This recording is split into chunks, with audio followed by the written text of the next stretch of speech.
going on, everybody? This is S. Andrew Lewis. I am bringing you another video on the life of a cleaning business entrepreneur. Just kind of let you know some of the things that, we may go through on a day-to-day basis. So I'm just telling you my story, what I've done today, what I have going on and stuff like that. So today, I'm actually had to get up and, of course, take care of my physical and mental. My mental is getting my hair cut. I got to stand an appointment to get my hair cut every Friday. So that's why my beard and my mustache is kind of clean today. Just got back from that. And I had a walkthrough with a company here that services rigs, 18-wheelers and stuff like that, mainly tires and stuff like that. So the reason why I'm kind of telling you that is that they already have a cleaning company doing their cleaning, or open quotations, I'm driving, but already doing their cleaning, and they're not really doing a good job. The person just took over, and she's like, well, I don't really know what they're doing. They come 2 days a week. She told me exactly how much they charge, which is, not that common, that they'll just come out and tell you, how much they're paying them, which means they're really ready to move on from this cleaning company. And the cleaning company happens to be Jan Pro. And from what she was saying, they're not really doing what they should be doing. Now, I haven't seen the scope of work. Maybe the scope of work says don't really clean the bathrooms that well, don't dust, only change the trash can, don't clean the toilets. If that's what it says in the scope of work, then I guess they're doing a great job. But if it doesn't say that, then they got a lot of work to do. So we're definitely going to put in a bid for that account to see if we can get it.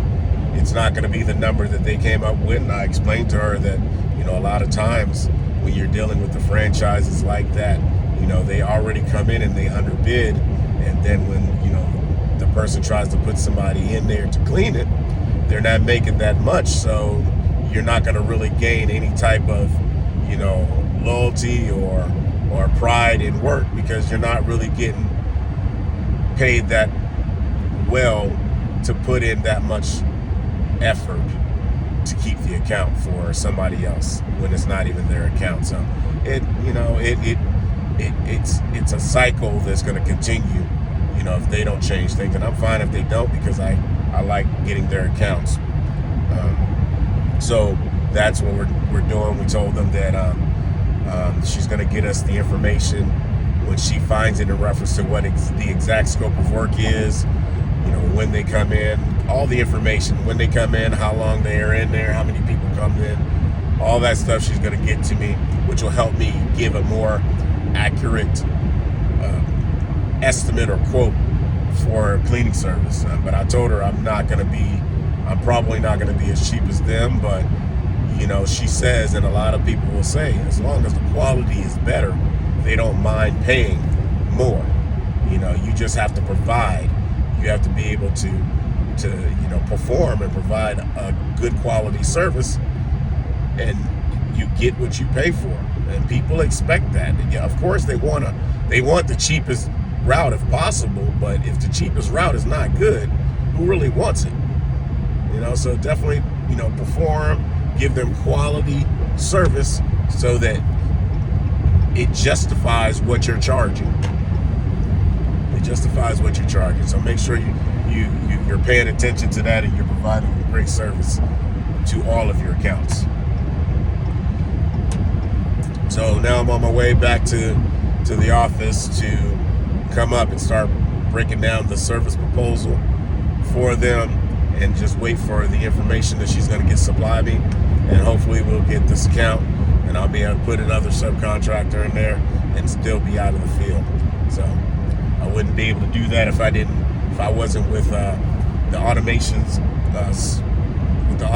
group, and learning some of the things that we learned on how to subcontract, how to manage that whole process, how to automate everything. It would make it a lot more difficult if I had to do all of this work.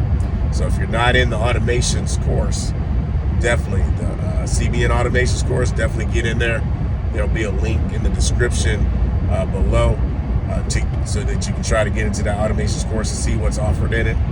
It's life-changing, it's game-changing, it's level-changing. So definitely at least look into it, see what it provides, see what we are providing in the automations course, and see how it can take your business to the next level. With that being said, there's another video coming up. It'll probably be up there. Make sure you check it out, and I'll have more videos. Matter of fact, I'm about to end this one and put out another one. So you guys have a great day. Keep grinding, and it's not clean until it's squeaky clean. Take care.